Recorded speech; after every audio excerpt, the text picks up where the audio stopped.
మాదిగవాడిగా ఒకటి, రెండోది తెలంగాణ రాష్ట్ర సమితిలో ఉండడం వల్ల ఒకటి, దండోరా ఉద్యమం నుండి రావడం, ఇవన్నీ కలిసి నా ఒక్కడికి మాత్రమే రావడం జరిగింది. నేను మాదిగవాడిగా నిజంగా గర్వపడతా ఉన్నాను. కానీ ఇవాళ సిగ్గు శరం లేకుండా మాదిగొల్ల ఓట్లతో గెలిచిందని చెప్పి, మాదిగల సహకారంతో నేను ముఖ్యమంత్రి అని చెప్పేసి, మరి ఇప్పటి వరకు కూడా ఏ ఒక్కటి కూడా మాదిగలకు అనుకూలంగా మాట్లాడిన మాటే లేదు, ఒక ఎజెండా లేదు. అనుకుంటుండు రైతులను మోసం చేసినా, రైతు రుణాన్ని ఎగ్గొట్టినా, స్వయంగా తన నోటినే చెప్పిండు ఇప్పటికీ 20 లక్షల మందికి రుణమాఫీ జరగలేదు అని చెప్పిండు.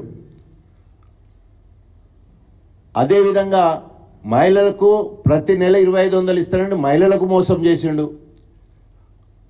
అదేవిధంగా మహిళా విద్యార్థులకు స్కూటీ కొనిస్తానన్నాడు, వాళ్ళను మోసం చేసిండు. బోనస్ ఇవ్వలేదు, రైతు భరోసా పైసా ఇవ్వలేదు ఇప్పటివరకు. అందరినీ మోసం చేసినా ఆఖరికి హైడ్రాన్ పెట్టేసి గుడిసెలకు ఇండ్లు అన్నిటి కూలగొట్టేస్తున్నాయి.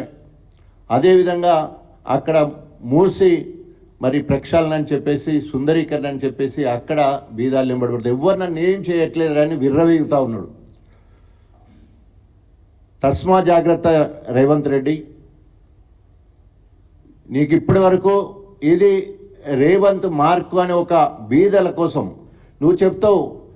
నేను అందరిలాగా ఇక్కడ రాలే, అక్కడి నుంచి రాలే, నేను గదే పల్లెటూరులోకి వెళ్ళి జెడ్పీటీసీ వచ్చిన చెప్తావు.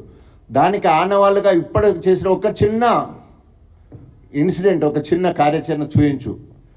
లేకపోతే ఏ మాదిగలైతే 30 సంవత్సరాల నుండి ఉద్యమం చేసి సుప్రీంకోర్టును మెప్పించి, అదేవిధంగా కేంద్ర రాష్ట్ర ప్రభుత్వాల మెప్పుతోటి, అన్ని రాజకీయ పార్టీల సహకారంతో ఎస్సీలు ఏబీసీలుగా వర్గీకరించడానికి చట్టం తీసుకున్నాం. దాన్ని వెంటనే అమలు పరచాల. నీ కార్యాచరణ ఏందో చెప్పు. What is your route map? అది ఇప్పటివరకు ఎక్కడ కూడా ఏం చెప్పలేదు. ఏదో తూతూ మంత్రం లెక్క సంఘము ఉపసంఘము అది ఇది అంటున్నారు, కానీ దేనికి నిలకడలేని కార్యక్రమాలు చేస్తూ ఉన్నాడు.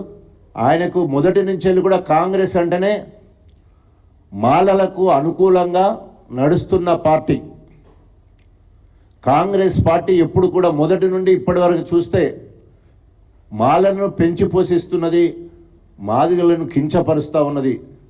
ఇక ముందు అలాంటి చర్య ఉండకూడదని హెచ్చరిస్తూ, రేపు రాబోయే రోజుల్లో దసరా తర్వాత కనుక నువ్వు దీని మీద ఒక నిర్ణయం తీసుకపోతే తప్పకుండా మాదిగలందరూ ప్రత్యేకంగా బీఆర్ఎస్ పార్టీ పక్షాన తప్పకుండా అధినాయకత్వం నిర్ణయం తీసుకున్న తర్వాత ముందుకెళ్తామని చెప్పేసి హెచ్చరిస్తూ సెలవు తీసుకుంటాం.